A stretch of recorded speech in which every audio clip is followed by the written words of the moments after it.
At 174 pounds, Levi Haines is ranked as the number 2 wrestler. And that wasn't the only surprise for Penn State when it came to the preseason Intermat rankings.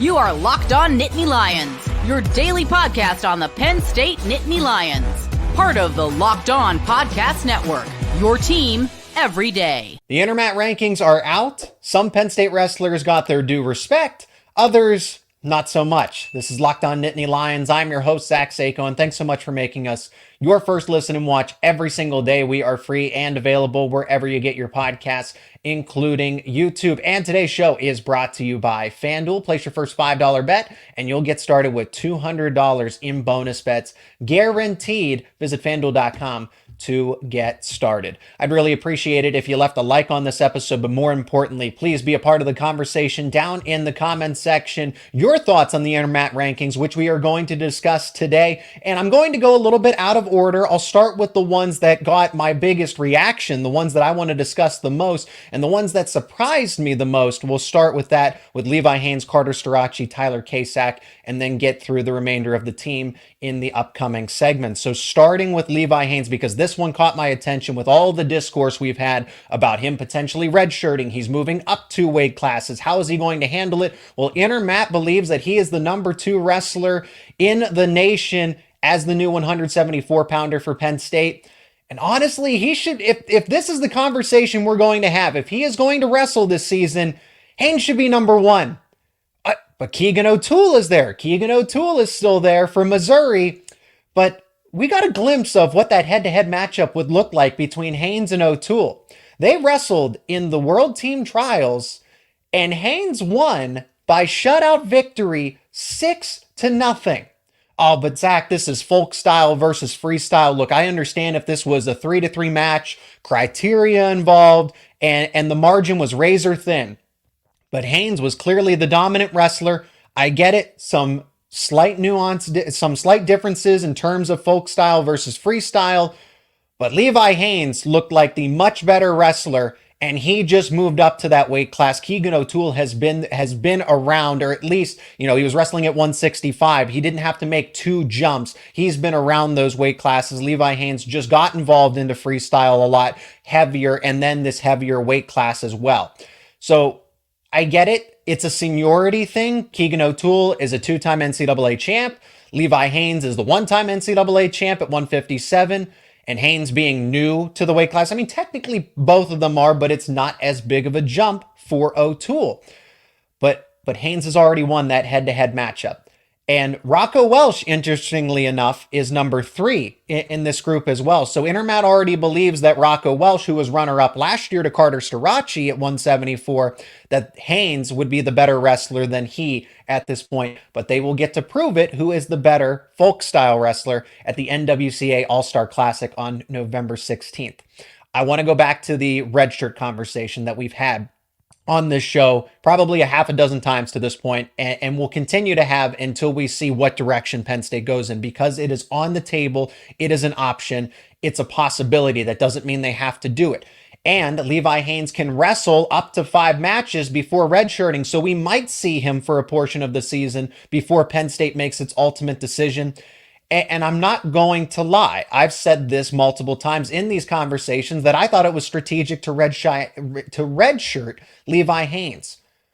But at the end of the day, is it the right idea? Is it strategic? I don't know if it matters at this point, because I feel like Penn State's in a situation where they are crowded at these upper weight classes, no matter what Levi Haines does at the end of the day. If Haines is already defeating his most likely finals opponent in Keegan O'Toole after moving up 2 weight classes, what is the point of the red shirt? The red shirt was to allow him to adjust, to get better, go through a freestyle circuit as well, and train with that. But if he's already having this kind of success in just a few months' time, that's a testament to what Levi Haines is, that there is no drop-off, there's no learning curve, that at 174 pounds, he is ready to go and is arguably already the better wrestler, the number 1 wrestler at this weight class. Haines is considered a favorite. He's going to be considered a favorite to win the title at 174. He's at least in the conversation as the number 2 wrestler. Would Alex Facundo be in that same discussion? I don't know. Penn State is in a tough spot one way or another just in all of these classes. There's not a lot of wiggle room here. 157, 165, 174, 184. Someone is going to get bounced. Multiple wrestlers might get bounced at the end of the day because of eligibility, who's available. It's a great problem to have. Unfortunately, there's people that are going to lose out in this circumstance as well. That's where I'll finish that conversation for now because I have to get through the other wrestlers as well. Carter Starocci at 184 pounds. No surprises here. Gets his due respect as a 4-time NCAA champion. Number 1 in his new weight class at 184. Parker Kakaisen out of Northern Iowa is number 2, which is expected as well. There are some people that believe that Kakaisen, because he is the returning national champion at 184, that should be that, and that he would beat Carter Starocci in a hypothetical matchup. That is your 184-pound finals match. You can't convince me otherwise. It's going to be Carter Starocci and Parker Kakaisen, and Carter wins, in my opinion. And we just may see a preview of that NCAA championship at the NWCA All-Star Classic. Now, the 184-pound match has not been announced, but there is definitely there's a strong chance that it's going to be Carter Starocci with the way that he's talked about it. He said wait and see about himself as a wrestler, that he will get the chance to show how healthy he is coming back from his leg injury, that this opportunity will happen at the NWCA All-Star Classic. But who would he wrestle? Parker Kakaisen, most likely. We'll just have to wait and see. And we know this Kakaisen would be number 1 if Carter didn't move up to 184 since he was the 184-pound champ last season, runner-up the year before to Aaron Brooks. So Kakaisen hasn't had the best of luck against fellow Penn State wrestlers. Tyler Kasak at 157 pounds is ranked number 5. Kasak should absolutely be higher.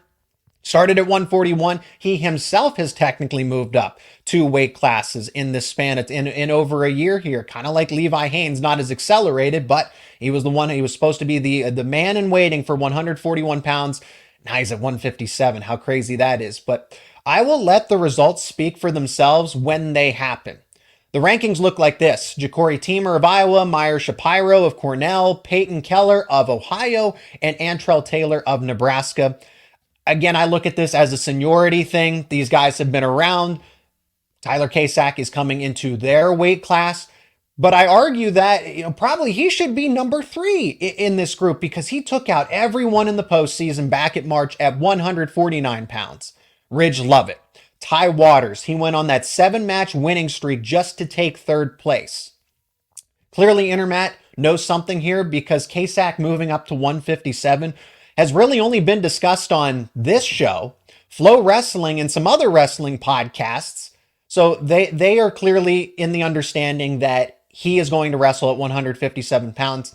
And I read my comments too. Alex Facundo comes up again.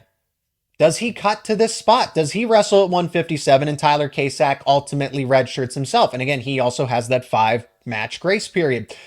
It's a possibility. Facundo was recruited for 165 pounds. He's wrestled internationally, won Pan Am gold at what was the equivalent of 174 pounds.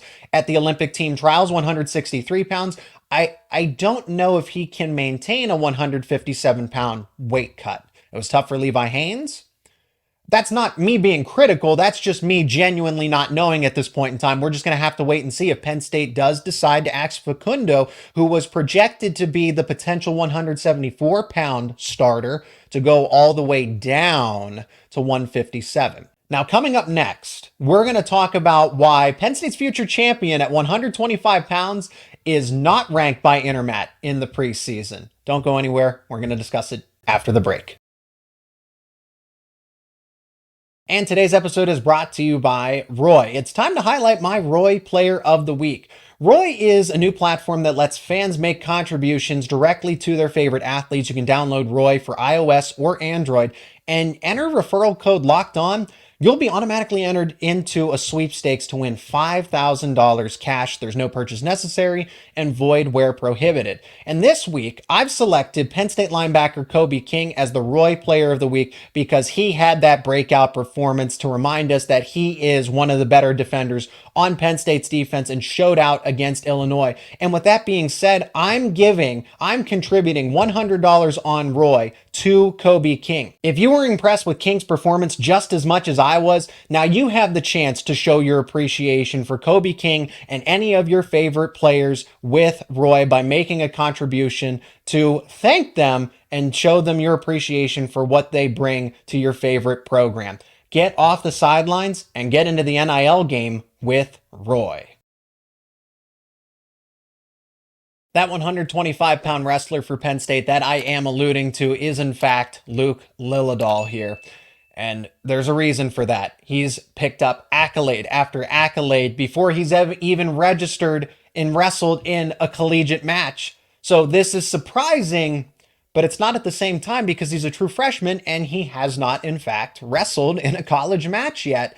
But Luke Lillidahl is by far the best in this group. And if you look at the Intermat rankings, there are not any true freshmen listed. There are 2 redshirt freshmen that are ranked. But if you're a true freshman, Intermat wants to see you wrestle an actual collegiate match before they slot you in the top 25, as it seems here. Lillidahl is by far the best in this 125-pound group.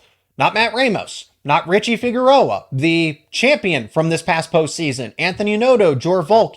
It is Lightning Luke. Lillidahl has the potential to be a 4-time NCAA champion without a red shirt. I genuinely believe that because he's proven that to this point. Lillidahl on the international circuit, competing in freestyle, again, it's folk style versus freestyle, I understand that, but you can get an indication of how good somebody's going to be based on freestyle results. He was defeating grown men on the senior level, guys that were former NCAA champions, former NCAA runners-up, guys that were winning at the highest level when it came to wrestling competitions, defeating all of them at the highest levels. Lillidahl will be ranked once he actually wrestles, and it will take time for him to move up the rankings actually. So he'll start probably inside of the top 20 and then work his way up to a point. He's going to have to upset somebody serious for him to get that consideration.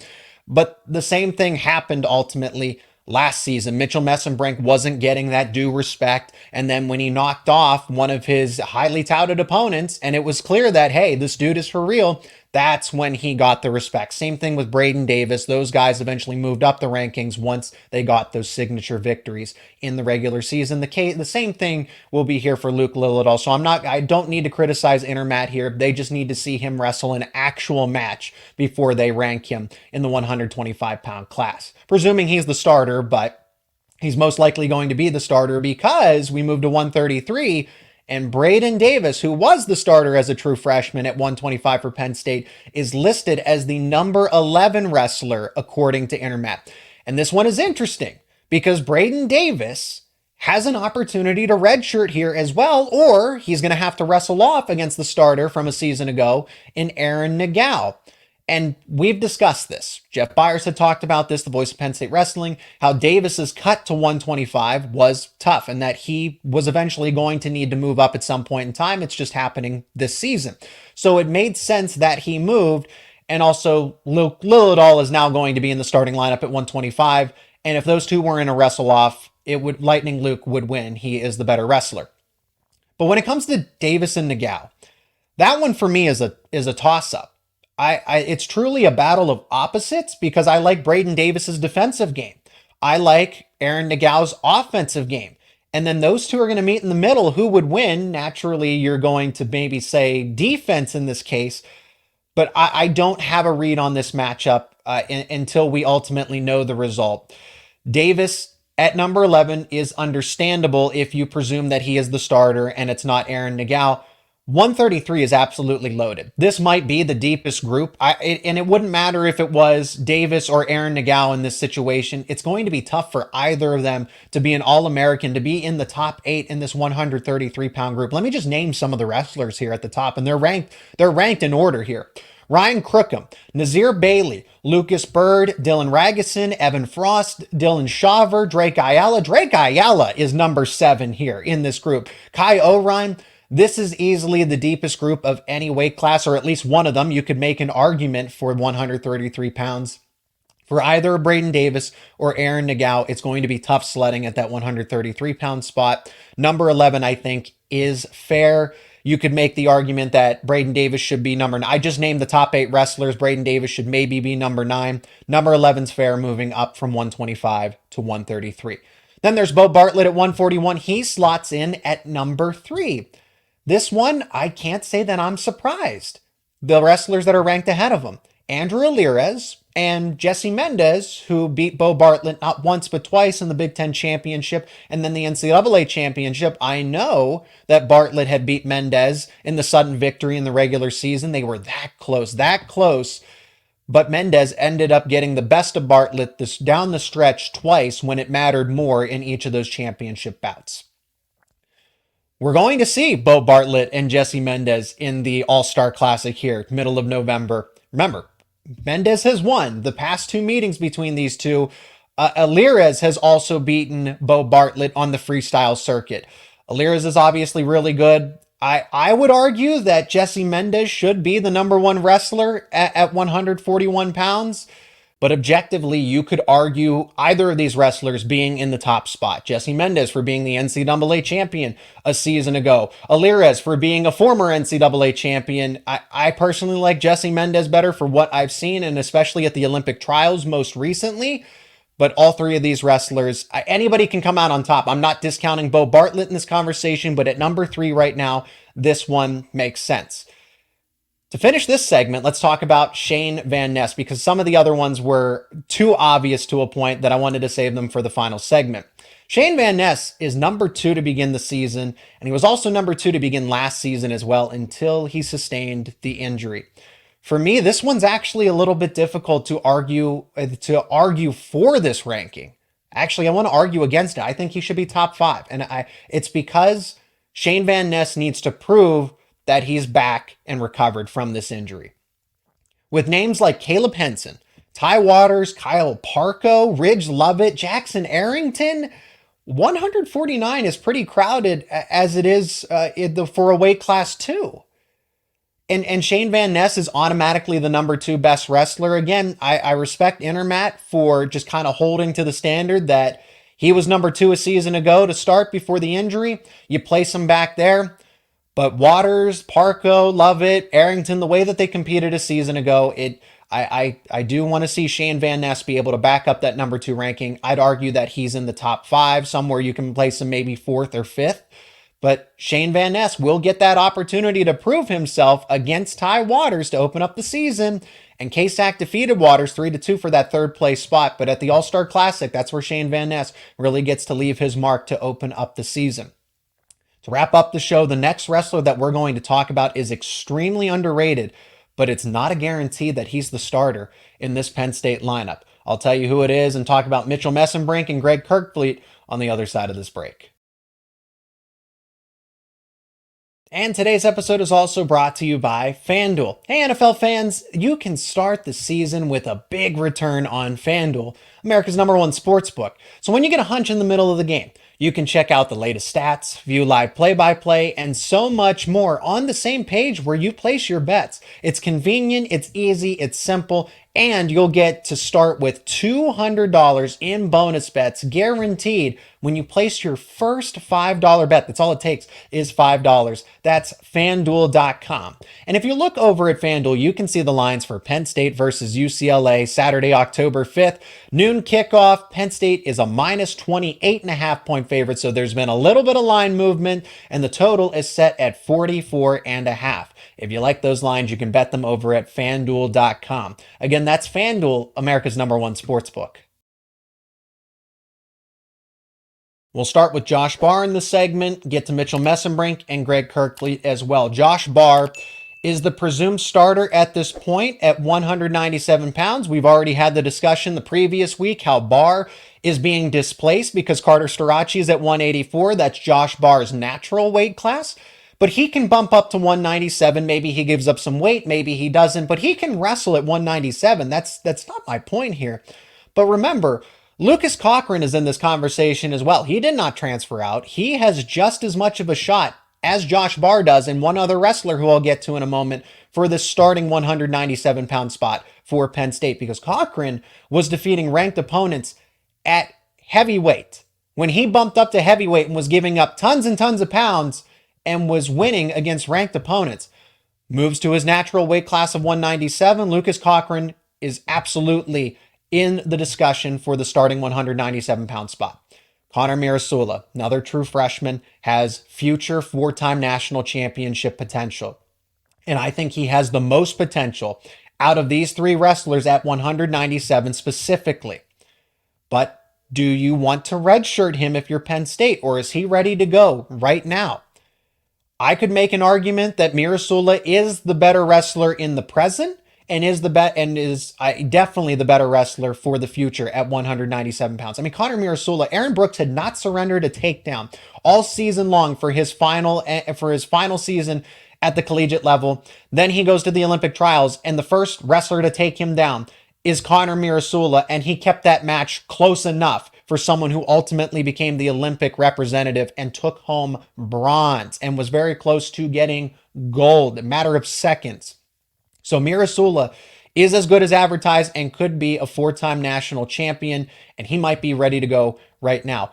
All these things can be true. It doesn't take away from what Barr can do. So Barr is ranked at number 23 for 197 pounds. Long story short here. Josh Barr, I think, is extremely underrated at that 23rd spot. Yes, he's moving up a weight class. There's a 13-pound difference. It's not his weight class, but Barr has major upside still and can be a two-time NCAA champion, I think. He can be a multi-NCAA champion. If he's wrestling at 197, it's not his class, but he's better than 23rd overall. I think he's top 15. I don't know about All-American. He will definitely finish the season strong. I'd like to see him take on some other Big Ten competition to see, okay, maybe is he even better than top 15? Can we put him in the top 10 conversation? He's definitely not going to win at 197. That's reserved for AJ Ferrari. Off the mat stuff aside, objectively, he is the best wrestler at 197. I really can't pick. It's difficult for me to pick against him here. Josh Barr, though, at 197, not his natural weight class, definitely is better than 23rd, definitely better than top 20. Put him in the top 15 conversation to start, and with a couple of results, could easily be in the top 10 conversation. I think he's on the outside looking in when it comes to All-America status, but hey, let Josh Barr prove me wrong if and when he is the 197-pound starter. Again, not a guarantee. I'm going to go rapid fire here because Mitchell Messenbrink, Greg Kirkfleet got all the due respect. There's not much to discuss here. Mitchell Messenbrink was the runner-up at 165 pounds. If he had known how much time was on the clock, maybe he would have defeated David Carr in that national championship back in March. He's the number one wrestler. He's in line to contend for the Hodge Trophy. He's miles ahead of everybody else at 165 pounds. It is not even close. The second-ranked wrestler is Mikey Caliendo of Iowa. And if that's his closest competition, Messenbrink will dominate his way to his first official NCAA title. For Greg Kirkfleet, same deal as Mitchell Messenbrink. No one can beat Greg Kirkfleet in this group. He will give up his throne after the season because this is his last year of wrestling. Wyatt Hendrickson at Oklahoma State is the number 2 wrestler in this class. And Kirkfleet, the last time they wrestled, it was a major decision in favor of Kirkfleet. There is nobody that is going to challenge Greg Kirkfleet. The heavyweight class is his class for this final go-around. And then the team overall. So kind of like Messenbrink, and not kind of like Messenbrink, like Kirkfleet, you can apply the same standard to the team race for dual meets, for tournaments, of course, when it comes to the postseason. Penn State is number 1 overall in duels and tournaments by a mile. This team can, and in my opinion, will be better than last year's team that set postseason records. I've already said that before, and I'll continue to say it again here. The runner-up spot is interesting, though. I don't just automatically pencil in Iowa. I like what David Taylor is doing at Oklahoma State because of the access to the transfer portal.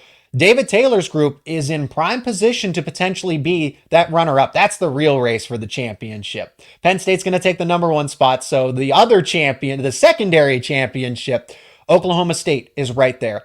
Ohio State has a lot of upside. I would not discount them as a surprise dark horse that could peak during the postseason. Young, talented roster. Michigan and Nebraska are right there as well. So that's about a 4-team race that I really wouldn't guarantee just to Iowa and assume that they're going to be the number 2 team automatically. But Penn State will take home yet another title under Cale Sanderson and have at least 4 individual champions. That's going to do it for this wrestling edition of Locked On Nittany Lions. Again, I'd really appreciate a like on this episode, but more importantly, be a part of the conversation down in the comments section. Let me know your thoughts about Intermat's initial rankings for the preseason, which ones you agree with, disagree with, and a more conversation, more thoughts about the potential Penn State wrestling starting lineup. And if you're not already, become an everydayer, subscribe to Locked On Nittany Lions on YouTube and wherever you get your podcasts for the latest conversations around Penn State wrestling and all your other favorite Penn State sports teams. And again, thanks so much for making Locked On Nittany Lions your first listen and watch every single day. For your second listen and watch, check out Locked On College Football with host Spencer McLaughlin. You have game recaps, you have game previews, all of the latest news and analysis throughout the week to get you ready for that next slate of college football games. It is the deep dive, it is the intensive around college football, and that's why it's called Locked On College Football. It's available on YouTube and wherever you get your podcasts, and it's part of the Locked On Podcast Network, your team every day.